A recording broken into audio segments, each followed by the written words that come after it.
السلام عليكم ورحمة الله وبركاته. ازيكم حبايبي؟ عاملين ايه؟ يا رب تكونوا بخير وفي هنا وسعادة وراحة بال، ويا رب تحققوا كل حاجة حلوة انتوا نفسكم فيها حلوة، بس اللي في باله اي حاجة شر لأي حد يا رب ما تتحققش.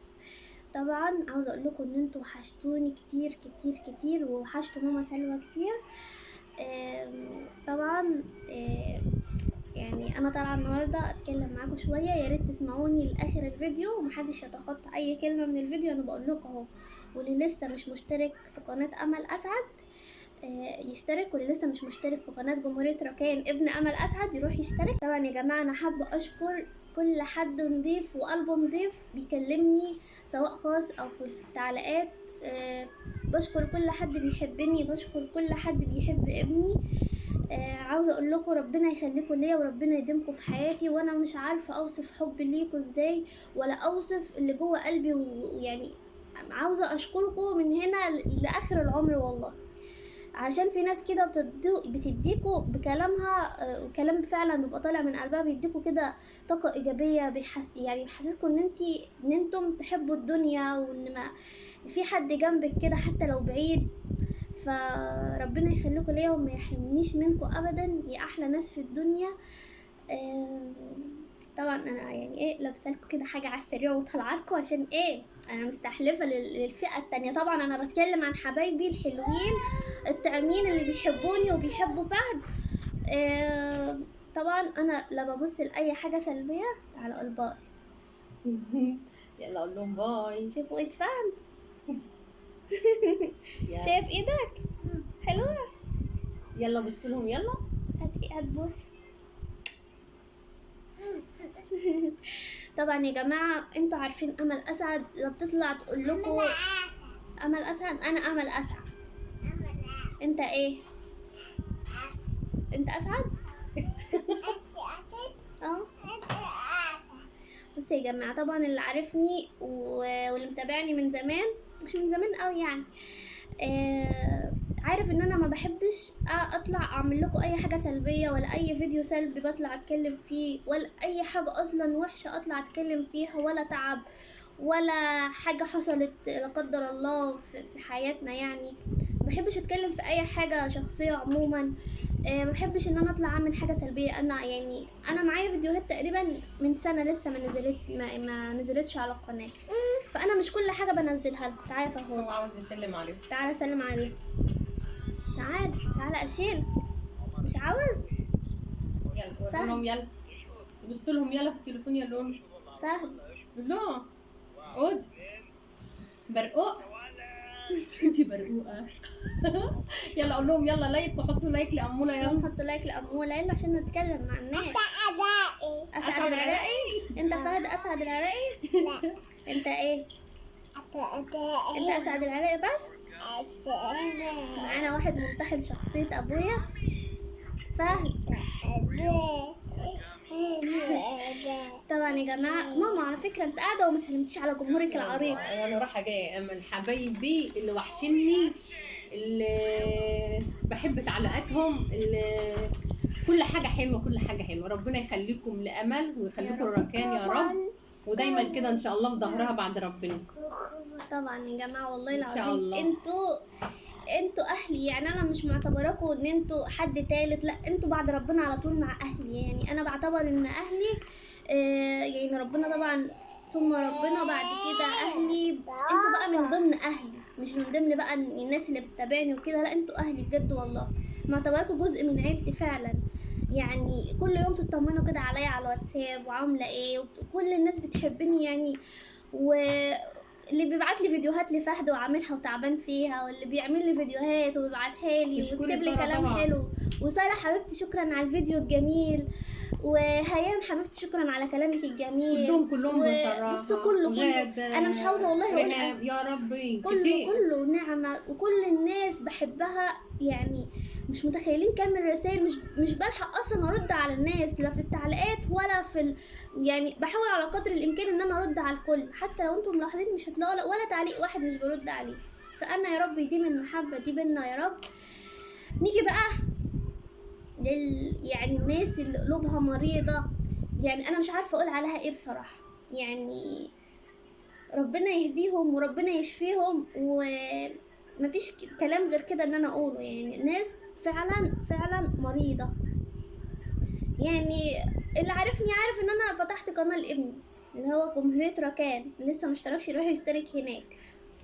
فالمفروض اصلا ان هو محتوى، يعني ابني بيعمل محتوى او هو لسه صغير على المحتوى. دوري بقى كأم ايه؟ ان انا عامله له القناه دي، ان انا اللي اعمل له المحتوى فيها ويكون هو موجود فيها. فانا بعمل له كل حاجه، مثلا بيلبس وخارج، جايبه له هديه، جايبه له لعبه، عمل حاجه وانا مبسوطه بيها وصورته ونشرتها، بصوره وهو بيتعلم حاجه. حتى اصلا انا مش منتظمه في قناته، اللي هو انا بس بصور لكم الحاجه الكويسه اللي انا حباها بس. فتيجي واحده بقى تقول لي ايه؟ انت واخده ابنك محتوى وفي قناه ابني. يعني انا واخده قناه ابني محتوى. بس يا دوب خلاص انا طبعا مش طالعه كده من فراغ، يعني اللي هو تعليق وخلاص، لا. كذا حد عندي كمان في قناتي بيقول لي انت واخده ابنك محتوى. طب يا جماعه انا ليا من غير ابني؟ يعني ان انا وهو نعمل محتوى، ماليش حد. فانا لا بطلع ابني سوري يعني من غير هدوم، ولا بطلع طب ابني. حسن عشان تليفون تعالى يا يروح بابا. حبيبي، تعالى اقعد على قاعدين رجلي. امل على رجل. يلا قول لهم سلوى باي. المنكوس. بص، يلا بوسهم يلا يا فهد، بوسهم يلا. انت بص. اسمك ايه؟ جيليكولا. انت اسمك ايه؟ انت اسمك ايه يا كتكوت؟ قول لهم يلا، قول لهم انا اسمي ايه؟ اسمك ركان ايه؟ سوبرمان. سوبرمان. هو مقتنع يعني، شوفوا كل فيديو. يلا اعمل لهم لايك يلا. فهد، فهد، انت محتوى. يعني انا هاخدك اعمل بيك محتوى. بصوا يا جماعه، تنزل. طب يلا. انا لا بطلع ان انا ملبسه ابني مقطع وبقول لله، ولا طالعه ان انا بتاجر بمرض ابني، ولا طالعه اقول ابني نفسي اجيب له حاجه ومش عارفه. بصوا يعني اصلا ما شاء الله ما شاء الله، الناس النظيفه بتدخل تقول لي ما شاء الله عليكي يا امل، ابنك نظيف، لبسه نظيف، بتجيبي له كل اللي نفسه فيه. ناس تانية تقول انت مدلعه ابنك. فما يجيش حد بقى تاني يقول انت واخده ابنك محتوى. واخده محتوى في ايه يعني؟ عشان ابقى فاهمه يعني. ولا بطلع اشحت بيه، ولا بطلع يعني ان انا بعمل اي حاجه سلبيه. لا، ده انا بالعكس بعمل كل حاجه لسعاده ابني، بعمل كل حاجه حتى لو معيش غير جنيه وهو شاور على حاجه بجيب له الحاجه دي. فانا بعمل اللي اقدر عليه مع ابني علشان يطلع عينه مليانه ويقول انا ماما ما حرمتنيش من حاجه. ف يعني يا ريت يا ريت بلاش. انا اصلا مش بطلع ارد على كل التعليقات السلبيه، واصلا مفيش تعليقات سلبيه كتير. كل اللي بيفكر يكتب لي كلمه سلبيه بخفيه من القناه على طول. بس الكلمه دي اتكررت كذا مره عندي وعند فهد. ف يعني انا بقى عاوزه جمهوري حبيبي يردوا على الناس دي. انا ازاي واخده ابن محتوى؟ يعني هي الكلمه عصبتني لان اتعادت، يعني بتتعاد كل مثلا لما اصور صوره مع ابني، انت واخده ابنك محتوى، انت مصوره عشان كذا، انت معرفش ايه. فيا جماعه لا، مش عارفه يسيبوك في حالك ايه. يعني حتى ابني هو ابني، انا مش جايبه حد من الشارع ومصوره معاه وبعمل معاه فيديو. يعني ده ابني وهتشوفوني على طول مع ابني. يعني انا ان شاء الله يعني مدى الحياه مكمله معاكم انا وابني. انا لو عايزه ابني محتوى يعني في حاجات كتيره قوي هعملها، بس انا ما بحبش ان انا اوصل لكم طاقه سلبيه. طبعا عارفين ان فهد اصلا تعبان على طول على طول تعبان، يعني زي الفرخه البيضه كده، على طول ينزل شويه في التراب يطلع صدره تعبان، يطلع شويه في الهواء صدره تعبان، ينام شويه في المروحه صدره يتعب. انتوا عارفين ان فهد صدره تعبان على طول، جلسات اكسجين على طول، بروح المستشفى بيه في نص الليل على طول تعبان. فانا لو عايزه اصلا الغي اصلا محتوايا واشتغل على ابني هشتغل زي باقي القنوات. بس انا مش حابه كده، انا حابه قناه ابني قناه يستمتع بها لما يكبر، يشوف كل حاجه كنت بعملها له. مش كل حاجه كمان بصورها، يعني انا بجيب له حاجات ورا الكاميرا بيلعب بيها، بخرجه بفسحه. برضو مش كل حياتنا على النت يعني. ف انتوا مش عارفه بقى، انتوا لسه معرفتوش شخصيتي، ولا انتوا ناس جديده داخله وخلاص وبتتكلم وبس، ولا ايه؟ فانا مش عارفه. ابني بيتعب على طول يا جماعه. ابني يعني انا لما اقول لكم ادعوا لفهد بيكون خلاص حالته يعني بتكون صعبة جدا، وانا ببقى حالتي منهارة ومش عارفة اتصرف. يمكن بقول دعواتكم تستجاب وتكون حد فيكم اقرب لربنا مني ودعوته تستجاب، عشان انا ما بحبش اشوف ابني في حالة يعني فعلا تكون حالته خطر لما اقول لكم ادعوا له او يحصل له اي اصابة. فانا يعني بكون عاوزاكم جنبي، لكن انا بطلع يعني خلاص مثلا في تعب مثلا دور ماشي في الجو كل الاطفال كده، ولا بطلع اشتكي ولا بطلع اقول ولا بكبر المواضيع، يعني انتوا عارفين. ف يعني انا طالعه بس بوجه الكلمه دي للناس، طبعا الناس السلبيه، الناس المريضه. وايه رايكم في حظاظه الزمالك دي؟ مين زملكاوي زيي؟ طبعا الاهلاويه يا جماعه ما يعملوليش ديسلايك ويكملوا الفيديو ويحطوا لايك كمان، عشان انا زملكاويه وبحب الزمالك. اوكي، بحب الاهلي كمان يعني انا مش متعصبه، بس اللي هو انا زملكاويه، اتخلقت كده زملكاويه يا جماعه. ماما سلوى طبعا انتوا مش سامعين صوتها النهارده عشان ايه؟ انا قلت لها ماما سيبينا نفجر في الناس دي. ايه رايك يا ماما فيا وانا متوحشه؟ كده متوحشه.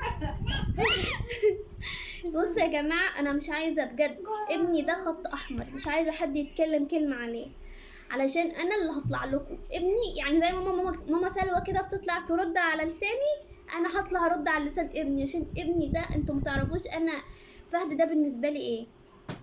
فلا يا ريت ما تتدخلوش في حياتي انا وابني. ابني خط احمر، واللي هيطلع يتكلم كلمه عليه انا هطلع له، عشان انتوا ناس مريضه وقولوا ما شاء الله على فهد. يعني مش عارفه انتوا غيرانين منه ولا ايه؟ يعني ايه انا باخده ايه؟ يعني ابني وباخده محتوى؟ انتوا مالكوا يا جماعه؟ ابني يعني على الاقل محتوى نظيف، محتوى نضيف، ولا ما فيش لف ولا دوران، ومحتوى مشرف لما يطلع ويكبر هيبقى مفتخر بيه ومفتخر بنفسه ومبسوط بنفسه ومبسوط بمامته وكل حاجه. كفايه ان الناس بتدخل لنا يقول لما بندخل قناه امل بنحس براحه نفسيه، بنحس ان هي بنتنا، بنحس ان احنا داخلين بيتنا مش داخلين معركه.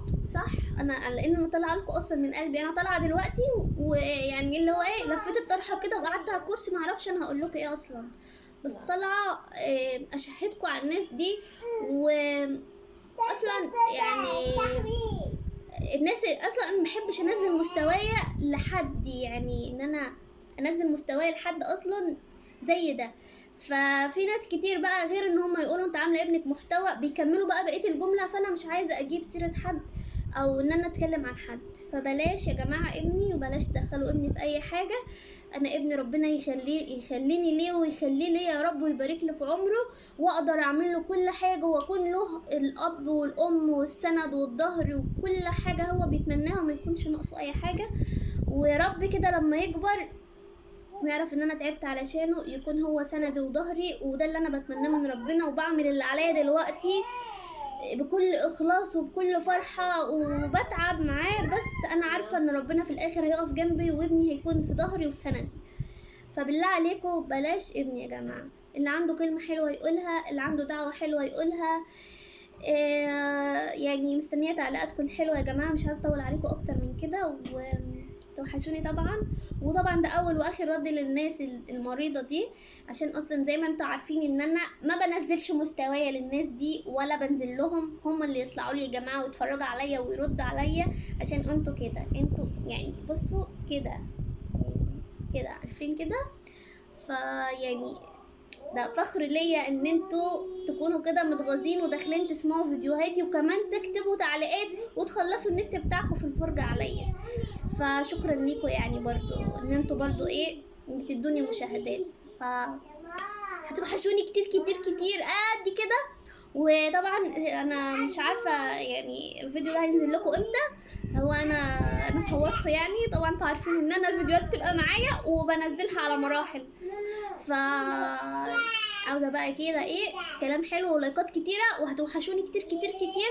وما تنسوش تشتركوا في جمهوريه ركان، انا قلت لكم اهو. هتوحشوني، باي.